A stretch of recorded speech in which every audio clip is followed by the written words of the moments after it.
Well, we're done for now.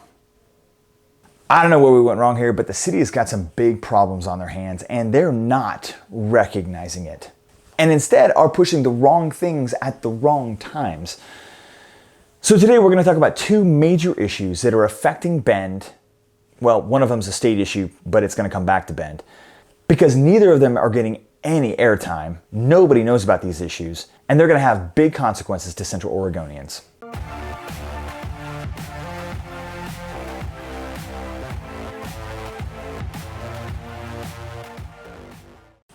Okay, a few months ago we did a video on the home energy score. If you didn't see that, you should probably check the link below or maybe click on the tab up above. But let's go ahead and do a quick review for those of you who don't already know what I'm talking about. In order to save the planet, gosh, that probably sounds a little bit harsh. Okay, this time with a little softer tone. In order to reduce a homeowner's carbon footprint, the city of Bend is going to pass a law or rule that everyone be mandated, there's a trigger word for you, mandated to have a home energy score be bought, paid for it, and assigned to the home before they can sell it. So if you want to sell your house, you have to shell out money for this home energy score in order to list it on the market. So let's review what this home energy score actually is. In short, it is a number that is assigned to a house that is 1 through 10 based upon a subjective evaluation of a certified person. Was that short enough? So the seller will pay the inspector somewhere in the neighborhood of $150. That's what they said in Portland too when they started it, and it quickly jumped to $250. So it's not cheap. They'll pay the inspector to come in, take a look around the house, and assign it a score. Now the inspectors are qualified to do this based on a 40-hour educational work course that they will take that will tell them how to basically do this. But it's still pretty subjective, right? I mean, two different inspectors could go into the same exact house and they could come out with different numbers. Or a 900 square foot bungalow built in 1910 downtown, an old mill house, could, because it's really tiny, have the same energy score as a 4,000 square foot modern green certified mansion in Tethero. You see how this could get sticky? I mean, it's a score on the energy. And so what? The score itself doesn't do anything.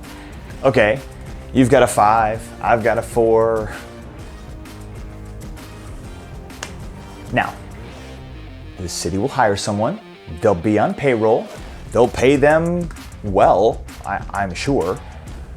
And then again, you've got every inspector in town who's gonna have to take this 40-hour course, get certified, and add to their business, which is good for them. But this is for every single home that is sold in the city of Bend. Inspections, although really, really important, I did an inspection video 3 weeks ago, you should check it out. They're super important. They're not mandatory. Failure to comply with this home energy score will result in a $750 fine. Don't pay that for 90 days and they're gonna tack on another $750. Sell your house, skip town, don't do this, have $1,500 in fines, and because of the way the city of Bend works, they could issue a bench warrant for your arrest. So, you're off in some other state, living your life because you left. Maybe you get pulled over for a traffic violation or something, who knows, right? They run your tags, turns out you've got a warrant for your arrest in the state of Oregon. Cool. I mean, don't break the rules or anything, but still, doesn't this seem a bit like overkill?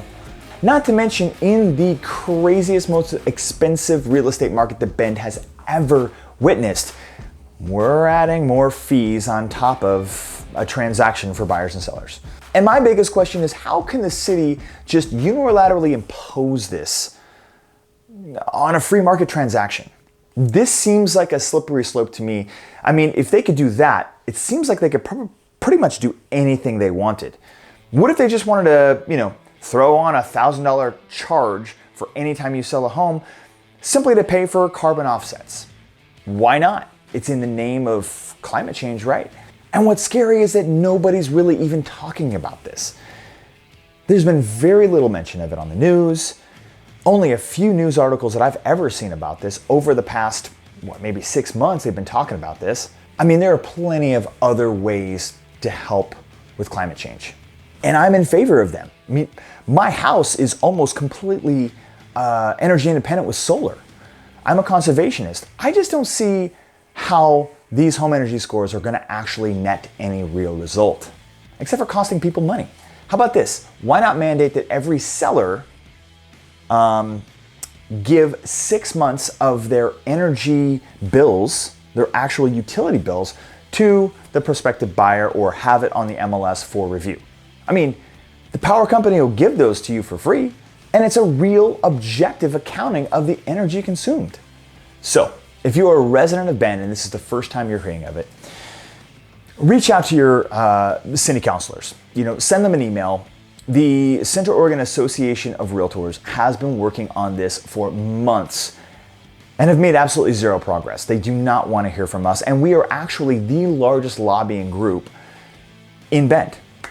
So shoot them an email. A more widespread public voice needs to be heard. And while you're at it, go ahead and like and subscribe to this video. That'd be great. Okay, that's the first thing that's going. Now, number 2. The next is a little bit more involved, and I don't really have all of the details on it, so I'm going to be generalizing here. I apologize. But the state is about to adopt new, basically land use laws called CFEC, Climate Friendly and Equitable Communities. And it is going to bring major zone changes to the city of Bend, as well as the other 9 largest cities in Oregon. Basically, a large portion of Bend along 3rd Street is going to be rezoned into an ultra high density area, somewhere in the 35 to 50 dwellings per acre. Let me repeat that. Somewhere in the 35 to 50 dwellings per acre. I mean, we already have really tiny yards here in Bend, but that's not a yard. Those are just condos, straight up condos. And in order to meet that density of 35 to 50, whatever, you're talking a high rise. You're talking 85 feet tall, condos that are only 900 square feet big, stacked on top of each other in a massive high-rise building. Goodbye mountain views, at least to those East Siders, those poor East Siders. I'm an East Sider. Welcome to urban living. That's what we're all here for anyway, right? Okay, so if you build a few condos here and there, that's great, that's fine, right? Well, they're gonna require 30% of all new building permits to be in this zone. So you can't build 10 new construction homes, single family homes elsewhere without making sure that you have 3 building permits going out for those high density condos. There are other major problems as well, such as no parking requirements. So there's gonna be 150 cars packed into a single area there where are they gonna park? There are no requirements. They could just build whatever they want and not have any parking, which would further extremely congest an already busy part of town. Look, I'm not gonna say we don't have a housing crisis here. We absolutely do. And maybe condos are a way to help. But the state is cramming this in so fast that they and nobody has really had time to look at the long-term effects that this particular rezoning could have. Would you wanna move to Bend and raise your family in a 900 square foot condo with no room for your kayak or your skis or your mountain bike? I mean, Bend is not an urban city, and we do not live that lifestyle. First of all, there's nobody local who can even build these massive units. That requires steel, and we're still very much a lumber town. Secondly, I don't know anybody that would actually even buy these. Every condo project that Bend has ever had has really struggled. Yet if we have to build those and sell those in order to build other single family homes, that's gonna be tough. Not only that, but the cost to build these is extremely high and actually cost prohibitive for the most part, which is why we're not already doing them. So there's a website you can go to, www.peopleforanaffordablleoregon.com, peopleforanaffordablleoregon.com, where you can go to read up on this and to take action. We already have enough problems with the restrictions of the urban growth boundary. So if you want to increase the supply of homes, and we do, they could free up a few thousand acres of land outside of the city limits to be developed into shovel-ready lots. And it would be a lot easier than tearing down a current functional building, disrupting business down along the main corridor of town, and waiting years to build an 8-story condo unit. Yes, we need solutions, but let's start with the easy ones. Let me know your thoughts. Is the city overreaching with this home energy score? And is the state overreaching with this new CFEC thing? I look forward to reading your comments, and once again, thanks again for watching. We will see you next week.